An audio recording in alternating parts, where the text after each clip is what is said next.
Hello and welcome to Shom art hub. मैं हूँ Shome sir और आज हम बात करने जा रहे हैं दुनिया की सबसे मशहूर पेंटिंग मोनालिसा के बारे में।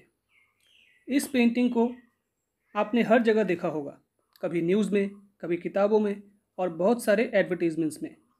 ये पेंटिंग एक मिसाल है। It is a symbol of excellence. दुनिया में कुछ ही पेंटिंग्स होंगे जिसे मोनालिसा के जैसे पॉपुलैरिटी मिली होगी। आज मोनालिसा को एक सेलिब्रिटी के जैसे देखा जाता है। हर दिन इसे देखने के लिए हज़ारों की भीड़ लगी रहती है। तो चलिए आज बात करते हैं कि आखिर क्यों ये पेंटिंग इतना फेमस है। आखिर इस पेंटिंग में क्या खास बात है। अगर बात करें इस पेंटिंग की वैल्यू को लेकर, 1962 में 1962 में इसको इंश्योर किया गया था $100 मिलियन में।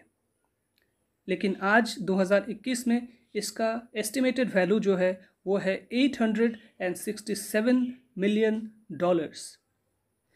पहली नज़र में अगर इस पेंटिंग को कोई देखता है तो उन्हें दिखेगा कि यहाँ पे एक सिंपल ऑर्डिनरी लुकिंग वुमन है जिसका ड्रेस भी काफ़ी लग्जरियस नहीं है, काफ़ी मॉडेस्टली ड्रेस किया हुआ है उन्होंने। ना उनकी सुंदरता को बढ़ाने के लिए किसी ज्वेलरी का यूज़ किया गया है, लेकिन फिर भी ये पेंटिंग इतना मशहूर है कि इसे करोड़ों लोग इसके बारे में जानते हैं, इसके बारे में पढ़ा होगा। तो पहली बात, इस पेंटिंग को जिसने बनाया था वो है मशहूर आर्टिस्ट, एक genius, Leonardo da Vinci. Leonardo एक इटाली के आर्टिस्ट थे। लियोनार्डो एक ऐसे इंसान थे जिसके पास हर तरह की टैलेंट थी। वो एक साइंटिस्ट थे, इन्वेंटर थे, राइटर थे, म्यूजिशियन थे, आर्टिस्ट थे, स्कल्प्टर थे और न जाने कितने सारे इन्वेंशंस उन्होंने अपने ज़िंदगी में किए थे। और मोनालिसा पेंटिंग इसलिए फेमस है क्योंकि लियोनार्डो एक बहुत ही पॉपुलर आर्टिस्ट थे अपने ज़माने में भी और आज के ज़माने में भी। दूसरी बात, इसमें जो टेक्निक यूज़ किया गया है वो टेक्निक लाजवाब है। मोनालिसा एक बहुत ही रियलिस्टिक पेंटिंग है। पुराने ज़माने की पेंटिंग्स को प्रोफाइल में शो किया जाता था, या तो लेफ़्ट साइड से किसी इंसान को दिखाया जाता था या फिर राइट साइड से दिखाया जाता था। लेकिन लियोनार्डो की मोनालिसा को इस तरह से बनाया गया कि वो ऑडियंस को फेस कर रहे हैं। ये एक ऐसा एग्जाम्पल है जो हटके है। कहा जाता है कि लियोनार्डो ने इस पेंटिंग को 1503 और 1506 के बीच में बनाया था, लेकिन ये कंफर्म नहीं है। इस पेंटिंग की सबसे ज़्यादा खासियत है कि ये बहुत मिस्टीरियस है। इस पेंटिंग में जो आप पर्सन देख सकते हो उसका एक्सप्रेशन मिस्टीरियस है। उसका फेशियल एक्सप्रेशंस काफ़ी लोगों को पजल करता है। कभी आप उसे हैप्पी मूड में देखेंगे, कभी आप उसको दुखी देखेंगे। तो ये काफ़ी डिसेप्टिव है, जिसकी वजह से काफ़ी लोगों ने इस पे रिसर्च किया है कि आखिर इस पेंटिंग के पीछे एक्सप्रेशन क्या है। क्या ये पेंटिंग में इंसान खुश है या दुखी है, या उसके मन के अंदर क्या फीलिंग्स चल रही है। इस बात को लेके काफ़ी लोगों ने रिसर्च किया है। काफ़ी साइकोलॉजिस्ट्स, काफ़ी साइंटिस्ट्स, काफ़ी आर्टिस्ट्स, काफ़ी राइटर्स इस पेंटिंग के बारे में काफ़ी डिस्कशन करते हैं। आज भी इसके बारे में डिस्कस किया जाता है और ये मिस्ट्री 500 साल से अभी भी सॉल्व किसी ने नहीं कर पाया। एक और बात यह है कि इस पेंटिंग में जो पर्सन है उसका आइडेंटिटी कंट्रोवर्शियल है। किसी को नहीं पता कि ये पेंटिंग के पीछे जो इंसान है वो कौन है। कहा जाता है कि ये फ्रांसिस्को डेल जियोकोंडो की पत्नी है। फ्रांसिस्को एक फ्लोरेंटाइन सिल्क मर्चेंट थे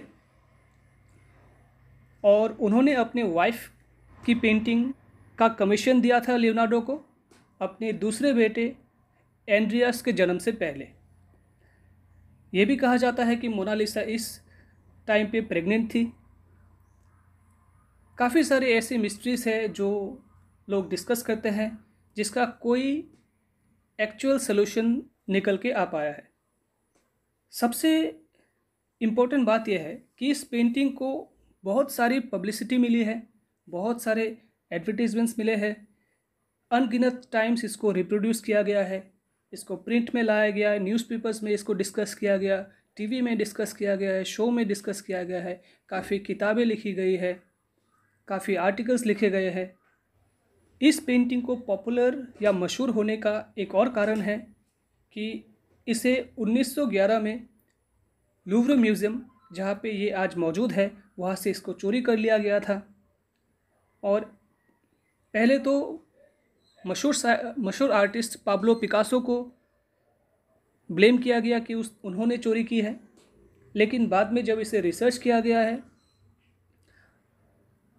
तो पता चला कि एक पर्सन जो कि उस म्यूज़ियम में काम करते थे, जिनका नाम है विंसेंजो पेरुगिया, उन्होंने इस पेंटिंग को चोरी किया है। वो इस म्यूज़ियम में काफ़ी सारी पेंटिंग्स में ग्लास की फिटिंग्स करते थे। तो एक रात उन्होंने मोनालिसा को अपने 2 साथी के साथ चोरी करके किसी एक हिडन कमरे में वो लोग छुपे हुए थे, और अगले सुबह वो लोग पेंटिंग को लेके फ़रार हो गए। लेकिन बाद में खोजकर्ताओं ने इस पेंटिंग की खोज की और पता चला कि विंसेंजो पेरुगिया ने इस पेंटिंग को चोरी किया है। फिर उनके ऊपर ट्रायल हुआ, फिर उनको जेल में डाला गया, और इस वजह से इस पेंटिंग को काफ़ी पब्लिसिटी मिली, काफ़ी न्यूज़ में इसको डिस्कस किया गया, काफ़ी आर्टिकल्स लिखे गए। इस पेंटिंग की चोरी होने की वजह से काफ़ी लोगों को अपनी जॉब से हाथ धोना पड़ा। एक और बात यह है कि काफ़ी साइंटिस्ट और रिसर्चर्स कहते हैं कि इस पेंटिंग के अंदर काफ़ी हिडन सिंबल्स है। अगर आप ध्यान से इस पेंटिंग को देखोगे तो बहुत सारे सिंबल्स आप इसमें देख सकते हो। काफ़ी आर्टिकल्स में डिस्कस किया गया है। इसके पीछे जो लैंडस्केप है वो लैंडस्केप अद्भुत है। वो नॉर्मल जो पेंटिंग्स है जो उस ज़माने में बना करते थे उससे बिल्कुल ही अलग है। पहले के ज़माने में पेंटिंग्स के पीछे जो बैकग्राउंड होती थी वो या तो फ्लैट बैकग्राउंड होती थी, या फिर उसके पीछे स्काई या फिर आसमान बना देते थे, बादल बना देते थे। लेकिन इस पेंटिंग में एक पूरा का पूरा एक लैंडस्केप है जो कि माइंड ब्लोइंग है, और ये लैंडस्केप डिस्टॉर्टेड है जो कि व्यूअर्स की आंखों को उलझा देती है। तो ये सारे रहस्य हैं जिसकी वजह से मोनालिसा को बहुत सारी पब्लिसिटी मिली। बहुत सारे लोग जो इनके बारे में इतनी डिटेल में नहीं जानते हैं वो भी इस पेंटिंग के बारे में कहीं ना कहीं सुना होगा, कहीं ना कहीं इस पेंटिंग को देखा होगा। आज ये पेंटिंग फ्रांस के पेरिस के लूव्र म्यूज़ियम के अंदर मौजूद है, और इसे बुलेट प्रूफ ग्लास से ढका हुआ है, और हर दिन हज़ारों में लोग इसे देखने के लिए म्यूज़ियम में विज़िट करते हैं। ये एक फ्रांस का महत्वपूर्ण धरोहर है। अगर बात करें इस पेंटिंग की वैल्यू को लेकर, 1962 में 1962 में इसको इंश्योर किया गया था $100 मिलियन में, लेकिन आज 2021 में इसका एस्टिमेटेड वैल्यू जो है वो है $867 मिलियन।